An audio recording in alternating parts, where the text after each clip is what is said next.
Hello, this is Joseph Nelson. I'm a participant in the online class for Christian leadership. This video will just summarize some of the things that I've learned, some of the things that have resonated with me throughout the course of this class. I'm going to start off with a quote from the class that is originated from John Maxwell. True leadership cannot be awarded, appointed, or assigned. It can only come from influence, and that cannot be mandated. It must be earned. I would say that quote alone can somewhat serve as the thesis and overall theme of this entire class. I think all the resources and content that we were required to read throughout the class kind of wraps around that concept. I think it's very important that as a leader, when we step into that role, it being a pre-existing position or something, we're stepping into a new role as a leader, that we have to earn that trust and that credibility as being the leader. And I think it's really important that we don't wear the name boss on our name tag. I think that can be discouraging to many team members.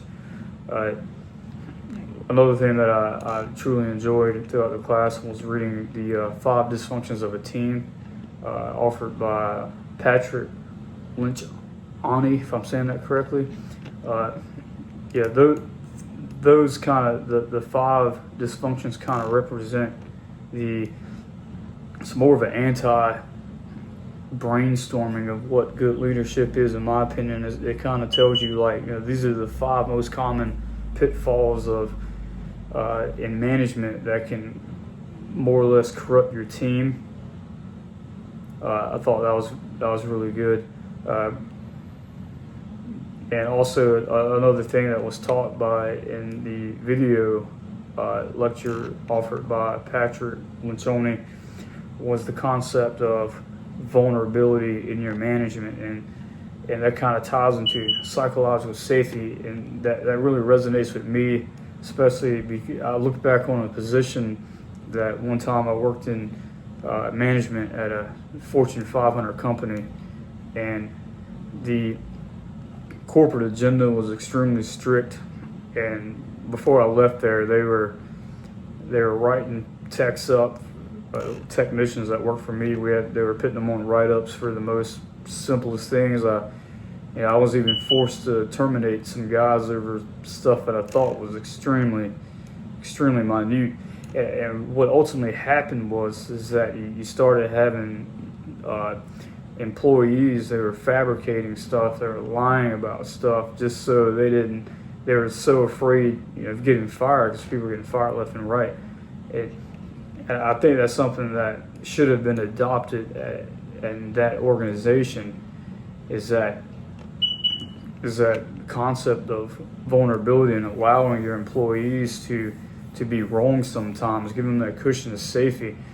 Because I think what happens is with that, and I've seen this firsthand, rather than you kind of have what I call par level of progress, and when your team's not motivated, they don't ever get past that. They may get to that finish line or that threshold, but they never really go much further than that. They're not really motivated. They just do what they got to do not to get in trouble, not to get fired.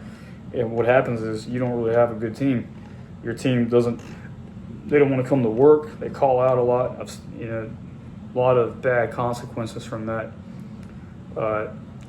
Also, some more concepts that I took away from the book, Everyday People, Extraordinary Leadership, is as a leader, we have to first define our own values, and then secondly, once we do that, we need to seek the values out of other people. We can't win the trust of our direct reports if we don't know what they value. I think it's really important to get to know them, and that also ties into the concept of encouraging the heart. We got to see the employees not so much as numbers on a scorecard, but rather these are people. They have a reason to come to work. They're motivated, and this reminds me of probably the most iconic leaders in this very moment that I'm about to share.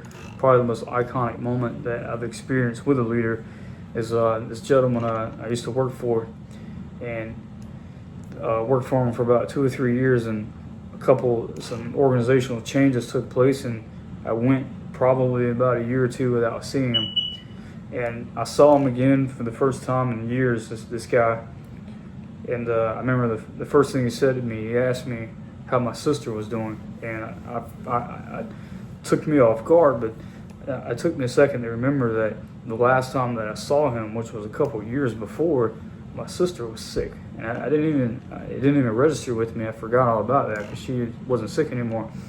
And I realized in that moment that gentleman was truly invested in what I value, and it made me respect him even more. And I remember why I thought he was such a great leader. That was very powerful. And leadership is all about building a connection with your people, about building trust, and also about building leaders on your team.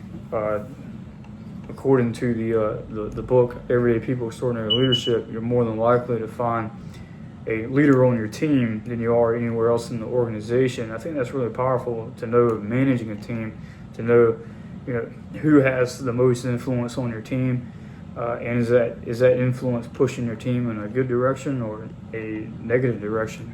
Sometimes that you can have a leader on the team that is corrupting the team and leading the team towards a worse state than it is, or sometimes you might have a really good leader. And I think it's really important to take that, and if you got someone on your team that's a good leader, make them an even better leader than they are.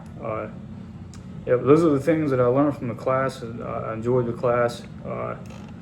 Some of these things in the class that I have now that I've learned, I wish I knew it before when I was in a management position. I probably would have succeeded more than I did. So, thank you.